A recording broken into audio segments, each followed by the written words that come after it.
Well, I'm not really going to be teaching you much today, except maybe how to make a homemade signal, because yes, we made a homemade signal. Now, it is an auto block signal, and so it has the red, yellow, and green. If you haven't watched episode 5, then you should probably watch that first. Right now it's hanging on my wall. Let me go ahead and take it down and show it to you. So this is the front of it. As you can see, it has the hoods. It has red, yellow, and green plastic. Although this yellow kind of shows up weird. It kind of shows up yellowish green. And if you use a cool white LED or any sort of cool color light, then it looks really bluish through the green plastic. So get yourself a warm white light if you plan on making one of these. The sides and front and every single side of this, and the shelves where the lights sit on, those are all just foam boards. So you can just get yourself a foam board and you just cut it with an X-Acto knife. And then the colored plastic, I'll put a screenshot up of the plastic that I bought. There's a lot of kinds out there that look like this. You can't really buy any that are just red, yellow, and green, so we have this entire sheet of blue plastic that we're not even going to use. But now, for the hoods, this is actually foam sheets. These are foam sheets. These are really super cheap. I'll put screenshots up of all the stuff. So these are the foam boards that I used and that I bought. These are the foam sheets, which are used for the hoods around the lights. And these are the colored sheets of plastic that are used for each of the aspects. Now, inside the signal, you can see that every single one of these is just a sheet of the plastic in there. Let me turn off my video light. But there's a sheet of plastic in there that, you know, the colored foam, and it's all been, or sorry, colored, I'm not sure what it's made out of, but that colored filmy paper. Anyway, it's all taped in there, and the holes have been cut out so that it's just a circle.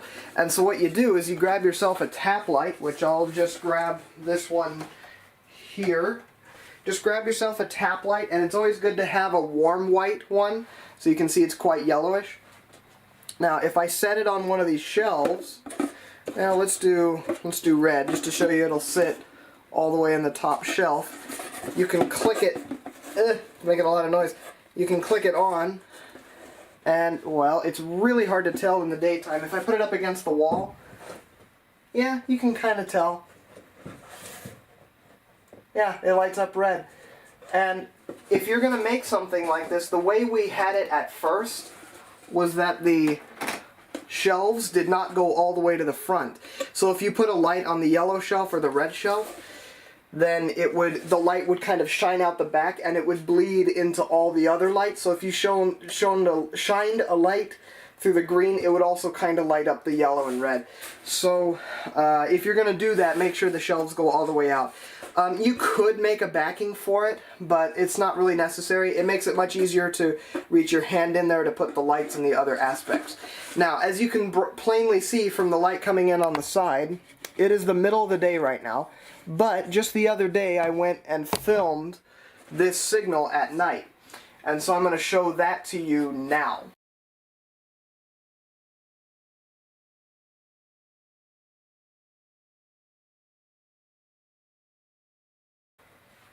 So now to review an ABS signal, now that you can actually see one, well, red means stop, same as a traffic light.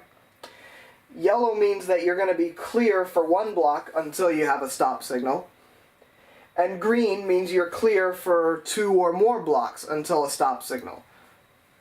So as you go down the alignment, you'll see the green signals, and then there will be a yellow and then a red telling you to stop. Now there's another thing I forgot to mention when I was talking about these signals, and it's true in all these places that use auto block.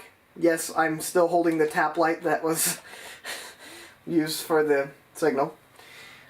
Now, when a train passes a signal, let's say you're stopped at a station as soon as the train leaves the station, the signal turns red because now that train is occupying the block the signal is trying to read.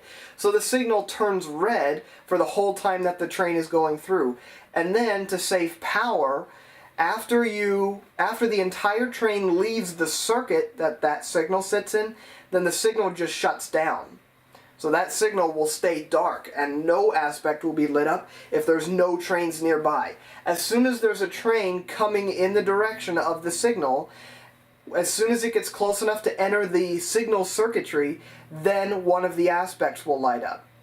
And as the train gets closer, the aspects may or may not change, and then once the train is stopped at the station, it'll do its thing, and then as soon as it begins to pull away, and it goes over where the signal is, the signal turns red as the train is passing through, and then the signal will turn off afterwards. The only really good video I have of this, I showed it once before. When a train is leaving Hatfield, you can see that in action. The signal is lunar, but as soon as the train starts to pass over where the signal is measuring, it turns red because now that train is occupying the block that the signal is measuring. So that's why it does that. And then as soon as the train finishes leaving the platform and it's completely cleared of the circuit, that red light will turn off. And so the whole signal will be dark.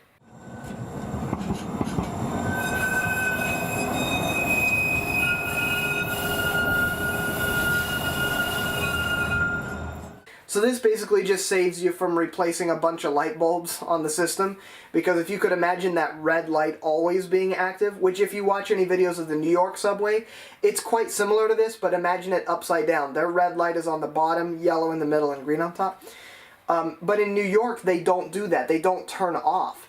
As soon as your train passes, it just goes red, and it stays red until the next train is nearby. And so you could imagine having to replace a red light bulb, or a light bulb in the red aspect.